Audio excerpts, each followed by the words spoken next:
Welcome to Think Like a Pancreas, the podcast, where our goal is to keep you informed, inspired, and a little entertained on all things diabetes. The information contained in this program is based on the experience and opinions of the Integrated Diabetes Services clinical team. Please discuss any changes to your treatment plan with your personal healthcare provider before implementing. Welcome to another fantastic episode of Think Like a Pancreas, the podcast.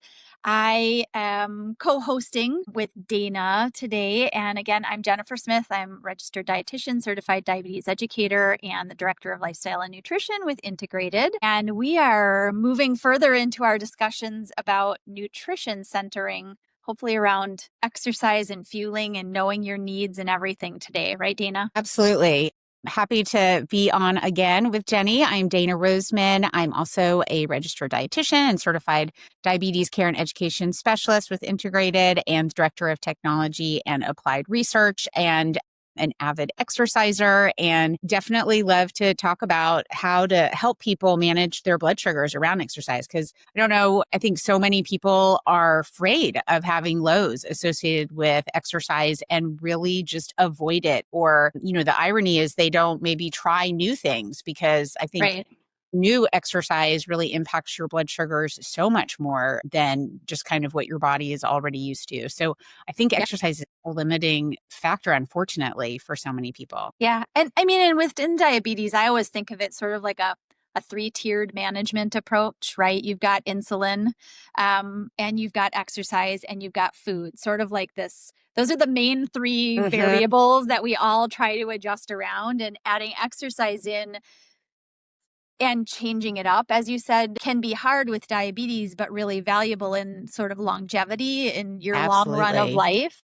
You walk every single day. That's fantastic. Good for you. But your muscles get a little bit bored almost with the same kind of thing. So changing it up can be really, really beneficial, especially if you're looking for toning and loss or maintenance or whatever your goal kind of is. And then, of course, I think trying to find exercise that ages with you gracefully, right? Yeah. And if you were a runner before and now maybe you have some back problems or knee problems and now learning how to walk and include some strength training, to stay protective of your bones and also keep insulin resistance and insulin sensitivity high. That strength training piece, I think, is really important too. It is. And then the fueling, as within the topic of nutrition, becomes the other concern when we're exercising. And what I often find is people are so concerned about low blood sugars that there is often an overage of calorie intake so that lows don't happen. And then that leads to frustration, especially if you're really trying to maintain,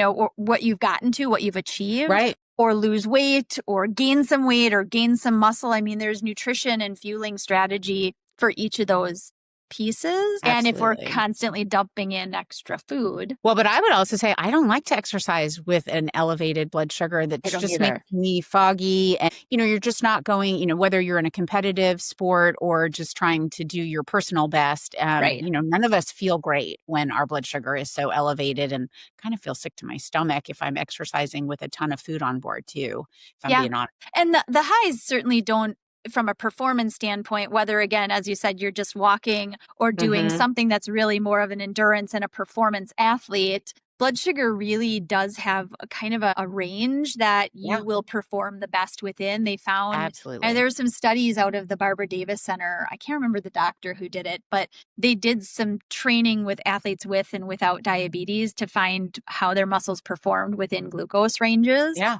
And they really found that anything like between about 100 and 180 was really more the performance, that it didn't fail. Once you got high blood sugars, what's lacking is the ability to move the sugar that's high into the cells because there's not enough insulin there to do so, right? Opposite, obviously, low blood sugars are just, there's nothing there for your muscles to utilize. Right.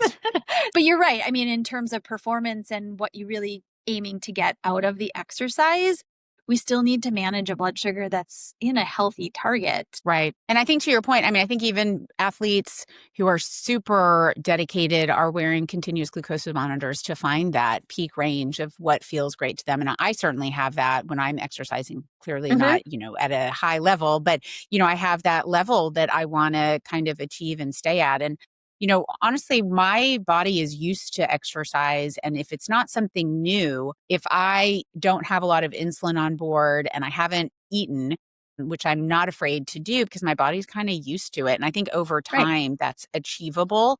I just don't, I think a lot of times people are nervous and don't feel like that ever is achievable. Right. And it does start out with, I know you and I are both a fan of fasted exercise, right? Get up first thing in the morning, get some good water in and go do whatever it is, yoga. Mine's coffee.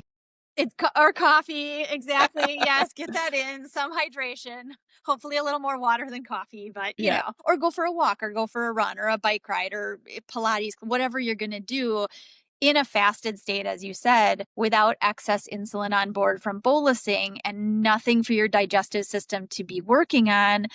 Many people can get through a fasted exercise with pretty stable looking blood sugars. You might actually even find a little bit of a nudge up. And then the exercise actually brings it down to a nice coasting place that you feel stable at. Yeah. And one thing I've found quite often with a lot of people using these automated insulin delivery systems is they just try to sneak in some carbs right before their exercise.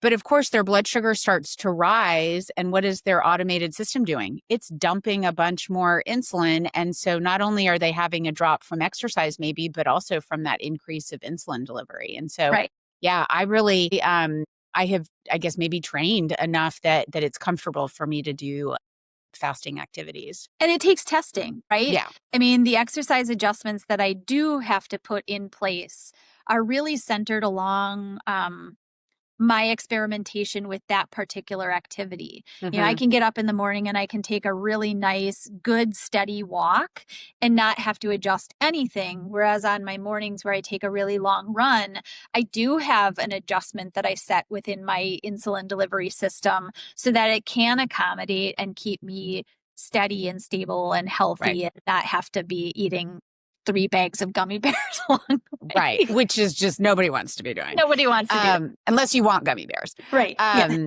Right. But then, the adjustment period, I think a lot of times people think about, oh, I'm walking out the door for my run or I'm walking into the gym. Let me set that temporary adjustment to my insulin. But that's an hour and a half, 2 hours too late. And I think that's oftentimes something that people don't consider. I think I say this 12 times a day, that there's nothing spontaneous about diabetes management, and exercise is just another piece of that in the planning. Yeah. Right. So I find that people kind of make adjustments right as they start to exercise. And as you said, it's too late. It's too late even if you consider 10 to 15 years ago when there were no AID systems, nothing that was helping you. Even that required some ahead of time preparation.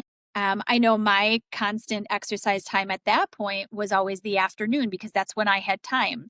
That's when I could get to the gym. I was done with my day. And I always had to prep by having a snack timed to when I would get to the gym, depending on the kind of exercise.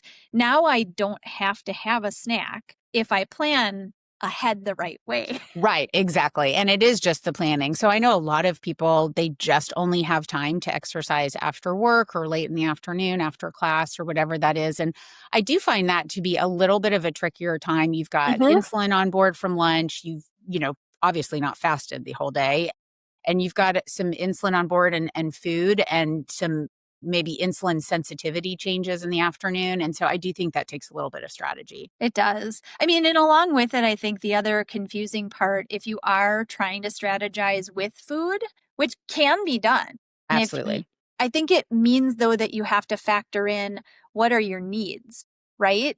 So that you can say, well, I always like to have this kind of a snack before I head into a workout. I feel better. I feel more energized. I feel like I've got more power or whatever it is. But that snack should be factored into your overall caloric need for the day, right? Not that you're doing this as an overage to take care of insulin, because then you're just feeding the insulin. Exactly. Yeah. And and then potentially having a crash afterwards with all that insulin on board. Right. Do you feel like there's different, I guess, fueling strategies that you talk to people about? Being a dietitian, we get asked lots and lots of questions that are all within the realm of diabetes and insulin and management, but we also get the nutrition pieces of it. Like, what do I really need? But I think that's the question to ask, right? Is really, what do I really need? Because am I exercising for wellness, for weight loss, for muscle tone? I mean, if it's 30 minutes, you Mm-hmm. probably don't need a bunch of Right. supplementation, right? Right. You're not going to fatigue all of your glycogen stores in 30 minutes. And so I do think that a lot of times people just think about, these pre-workouts and post-workouts, and it's so complicated, which maybe those do have a place in your workouts, but it's not a foregone conclusion. I don't think Right. that you always have to have something beforehand. Right. I always feel like it's valuable for somebody who's using insulin to try to consider talking with an educator who is actually a dietitian Mm-hmm. to get a feel for what are you trying to achieve, and what do you feel like is standing in your way. And a lot of times it's a Yeah. food piece, because I think we've lost today, as we talked about last time, we've lost the understanding of the good nutrients we're supposed to be taking in and the Right. quantity of them, because we're really just focused on counting our carbs and dosing the insulin for Yeah. it. Right. And not considering the protein and the fat. Absolutely. Right. And so, I mean, to your point, if someone's having an endurance workout, or if they're training for, a marathon or something long term, we absolutely have to get nutrition in piece to fuel the engine. I work with a lot of people who have these 100 miles, bike rides. And, that's going to be a completely different approach than someone who is training for, a sprint or something like that. Or just a daily walker, and that's what they Right. like, and that's what seems to be working. Their needs are going to be very different. Age, whether you're male or female, from that aspect, and hormones and all of the things, they do make a very big difference on what your Absolutely. overall needs are. And then your adjustment strategy needs to be centered around that type of need and the type of exercise that you would really like to do. Somebody who's lifting weights may Mhm. have some supplementary things that they're aiming for in order to gain. I think you said your son, you told me once, uses some supplementary things to help gain that real muscle build, right? Mhm. And even some of those could have impact on blood sugar. Right, for sure. And I think, but the biggest takeaway is, especially around those workouts, is just limiting the amount of insulin on board walking into a Yeah. workout. I mean, if I had one takeaway for people, that would be it. And not totally limiting the insulin. It's just, we don't want to walk into a workout with, a ton of insulin on board that we know is going to become supercharged, is how I. Right. And it may be a ton of insulin for one person and not for another. Right. All of our insulin needs are really different. And so you may be able to walk into a workout with a half a unit on board, Yeah. but typically you need 10 units for a meal. Whereas Right. somebody who only needs 1 unit for a meal, a half a unit is going to be a large amount Huge. to have on board. So it's Absolutely. all individualized is really kind of the structure of it. Right. And that is so true, because I think so often on social media or even in magazines or articles, people kind of apply that one size fits all. And with Right. type 1 diabetes, you just cannot do that around exercise. No. I would say that a lot of people also get frustrated when they work out and it's weight training and their blood sugars go up. And I think that so many people don't realize, sometimes you do have to take insulin for that rise, or have that weight training session be followed by cardio so that your blood sugars naturally come down afterwards. Even, kind of the order of operations can make a difference.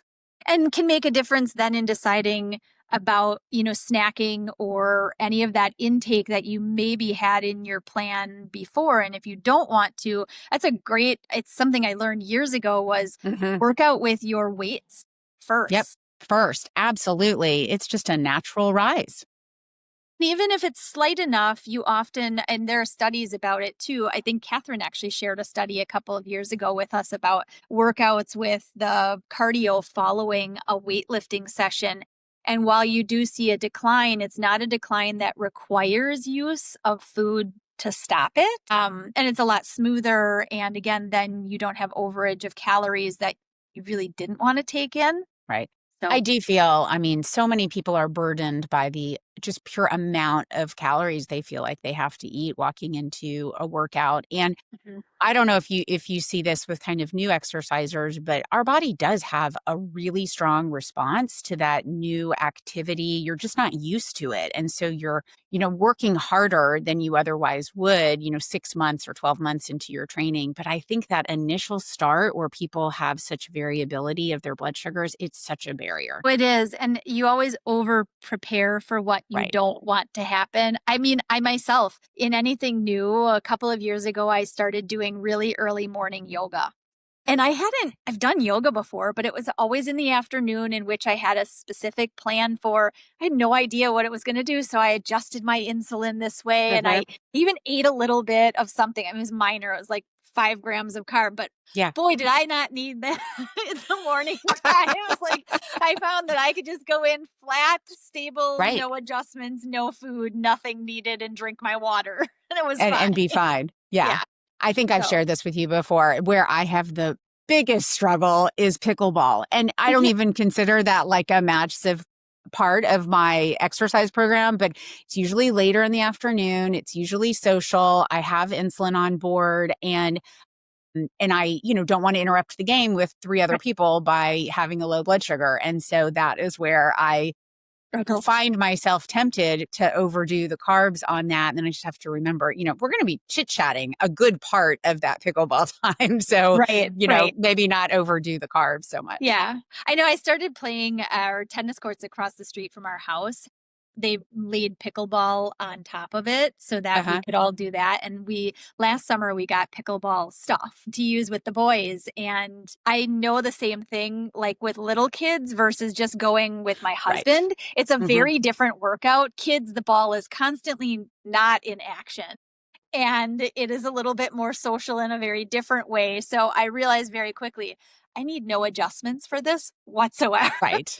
Right. Versus, I used to do a ton of tennis or play a ton of tennis. And that took a strategy. That took, long time with hydration. I needed a lot of carbohydrate intervention just between sets. And so, that was a completely different approach than maybe pickleball on a social level. I know some people are probably like, well, I'm not social with my pickleball. I play intensely. And I know that also probably needs some intervention too, and hydration. Right. And I think you bring in hydration. It's a good point, because a lot of people don't think about hydration in exercise. And especially with the endurance athletes that I've worked with, it's a big piece. We talk about all of the macronutrients needing to go in during endurance exercise, but hydration is a key to actually allow the gut to get those nutrients into the system for the muscle performance to happen. Right. And prevent cramping. Right. And, from a nutrient standpoint too, I think there's often a misunderstanding with endurance athletes who have diabetes about how much to adjust insulin, because they know that fueling is important. They're trying to think, like an athlete, right? They say my muscles need this, but I don't know how to put it in so that my blood sugars also behave. And I found myself that it needs to be really timed, using exercise watches that have a timer set, so you know when to take your fuel, how much fuel to take on average, how much carb is often based on your endurance time as well as your body weight and how you're trained, how trained you are, how your muscles are actually working. So it takes a little bit of finessing. Yeah, and really practice and consistency for sure. Yeah. And also for the longer distance, I guess, active people, it also takes finding the fueling sources that work for your gut. Word from our sponsor. Byram Healthcare understands that managing diabetes isn't one size fits all. With a full range of CGMs, insulin pumps, and diabetes supplies from top brands, Byram makes it easy to get what you need, hassle-free, shipped right to your door. And Byram's team of experts helps navigate insurance so you can focus on living your best life. Ready for better diabetes care? Visit byramhealthcare.com/podcast or call 866-692-8024 and select option 3. And now back to our program. Right. That you're not going to be uncomfortable with. Yeah. Right. Because there are a lot of options out there, but not everything works for everybody. Absolutely. And I do think those are individualized for sure. And some of those have just so much sugar that it's just not comfortable. Right. Yeah. And kind Yeah, of doing it a little bit goes a long way, it especially if does. you've reduced your insulin, right? Because there's so many people who suspend their insulin or take their pump off or really decrease how much they're taking ahead of a workout. And then, they take so much fast acting sugar and then, you're just kind of off Skyrocket. the bars. Yeah. I mean, from an endurance standpoint, I've found the little amount of reduction from a base basal concept and then not bolusing as you time your fueling intake is Right, what tends to work the best overall. Because then again, on a gut level, you're really not even absorbing everything that you end up taking in. right. And so if you reduce too much, you're ending up sitting Yes. high. Yeah. That just It's really kind of remarkable once we can kind of get somebody comfortable with just small adjustments and they Mhm. notice how much better they feel and how much their performance improves, that Right. can be a big changer in terms of exercise. Yeah. Even one active time that you've planned it out and it really got you where you wanted to be, and you could also feel like how good the workout actually, like Yep. how your performance was, is enough to say it's almost like a positive like check or a pat on the back. Like, I did this. I can Right, because you totally do feel this good again. about the workout. It's not that you feel bad from just having an elevated blood sugar or a severe low that just kind of wipes your energy, but that adrenaline and the endorphins from a good workout kind of take the place of it. Yeah.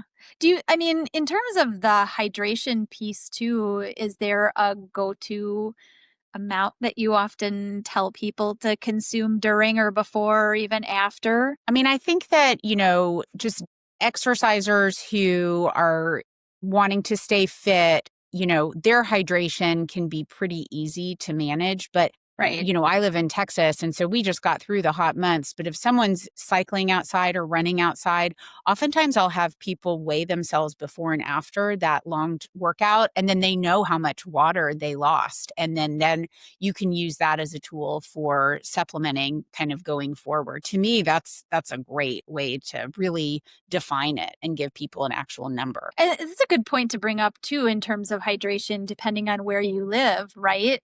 I mean, even in the really hot Midwest summer times that Yeah. we can have up here, I pay attention to not only that weight before and weight after if I'm doing something lengthy, but also the notice of almost like the salt that's on Oh your my goodness. Yeah. And your right? clothes.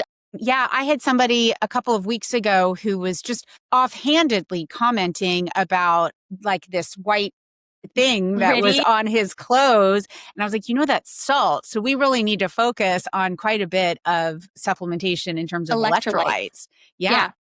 Yeah, And you know what? One thing that does come up maybe sometimes in older patients is just the difference between low blood from a lack of volume in their blood to low blood sugar, and yeah, really noticing that dizziness and hydration is so key to preventing that, in addition to making sure if you're wearing a CGM that continuous glucose monitor is accurate, because right. hydration can affect that too. Yeah, I think it's a great point because again, I encounter so many people who don't they still think of it as a blood glucose value coming from their CGM when it Right. isn't. It's not blood glucose, it's interstitial glucose. Right. And as you said, if we are not well hydrated enough, there's no way that that interstitial glucose value is going to be accurate, nor is I guess the way that it is flowing in terms of those data points, it's going Right. to be a bit more jumpy, especially depending on the CGM that you're using. Right. Which we've One all versus had those other. jumpy ones. Yeah.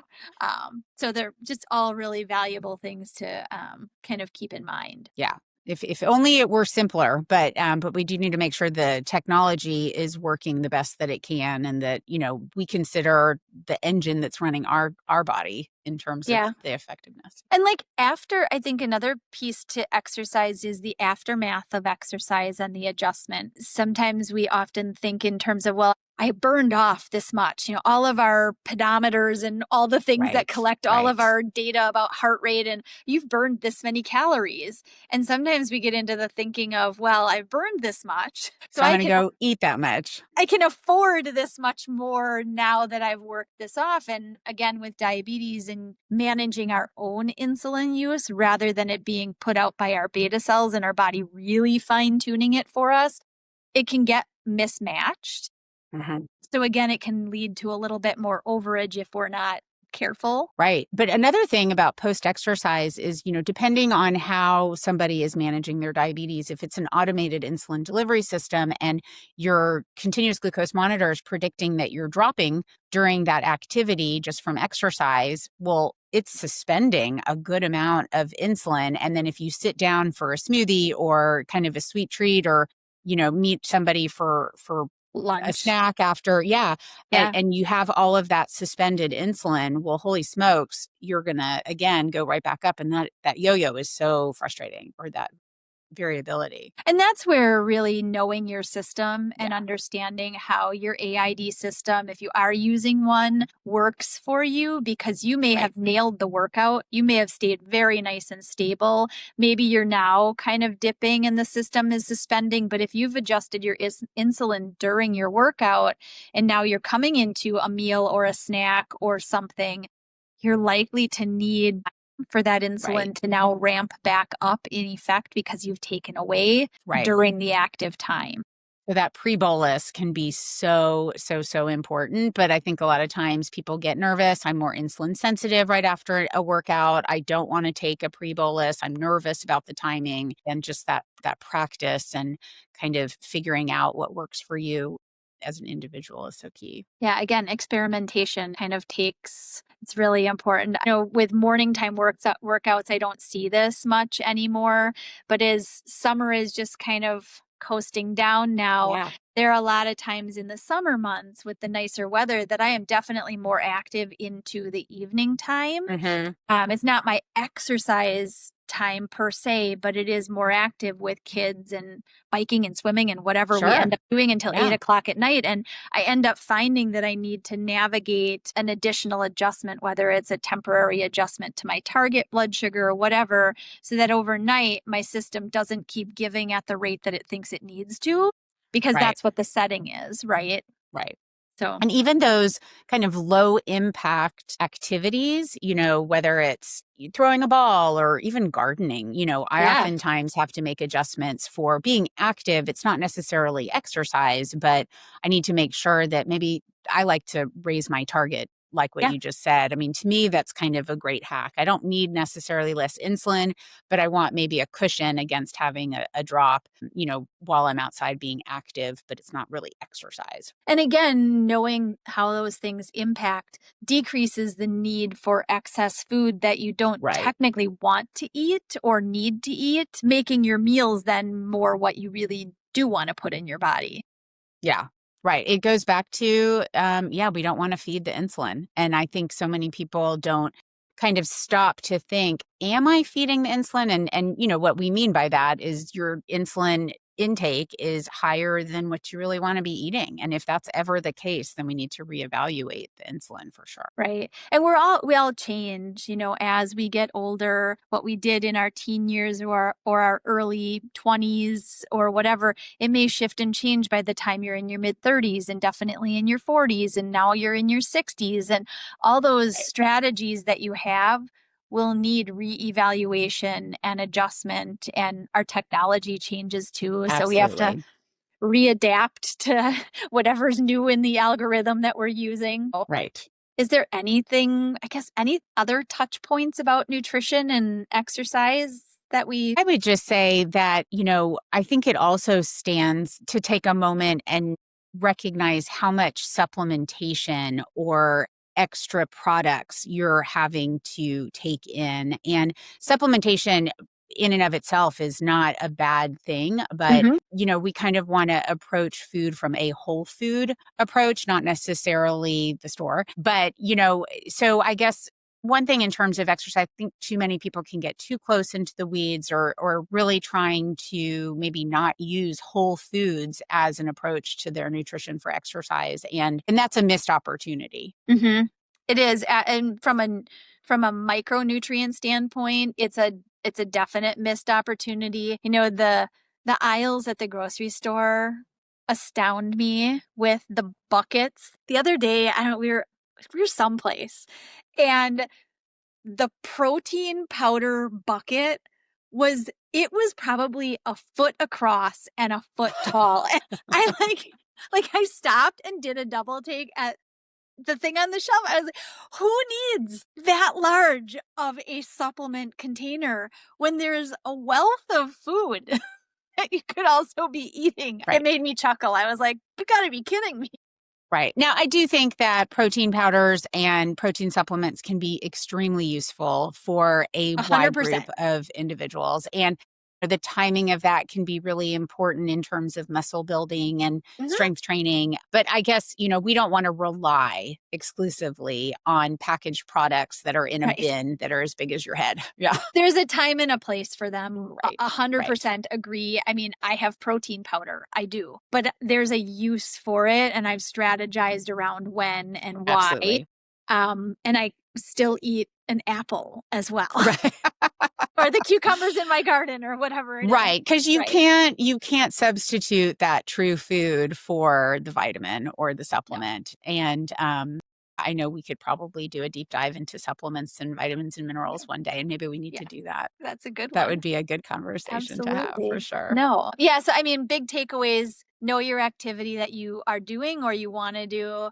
Make your adjustments well in advance. Aim for as little insulin on board as possible, and probably a little bit more empty stomach, well hydrated, but not really much food kind of on board there to disrupt what you're trying to do or trying to get. And I would say, and if the barriers seem insurmountable, then seek help. And because, everyone can and should be able to exercise safely and confidently. And if that's not a place where you're at, then we can definitely help with that for sure. Absolutely. And we are skilled at that. So come give us a chat. That's right. We'd be happy to help. Yeah. Well, thanks, Dina. We'll chat again. This was fun. I know. I look forward to it. Thanks for tuning in to Think Like a Pancreas, the podcast. If you enjoyed today's episode, don't forget to like, follow, or subscribe on your favorite podcast app. Think Like a Pancreas, the podcast is brought to you by Integrated Diabetes Services, where experience meets expertise, passion meets compassion, and diabetes care is personal because we live it too. Our team of clinicians, all living with type 1 diabetes, understands the challenges firsthand. We're here to help no matter where you are in the world. From glucose management to self-care strategies, the latest tech, sports and exercise, weight loss, type 1 pregnancy, and emotional well-being, we've got you covered. We offer consultations in English and Spanish via phone, video chat, email, and text. Want to learn more? Visit integrateddiabetes.com or email info@integrateddiabetes.com to schedule a consultation. On behalf of Think Like a Pancreas, the podcast, I'm Gary Shiner, wishing you a fantastic week ahead. And don't forget to think like a pancreas.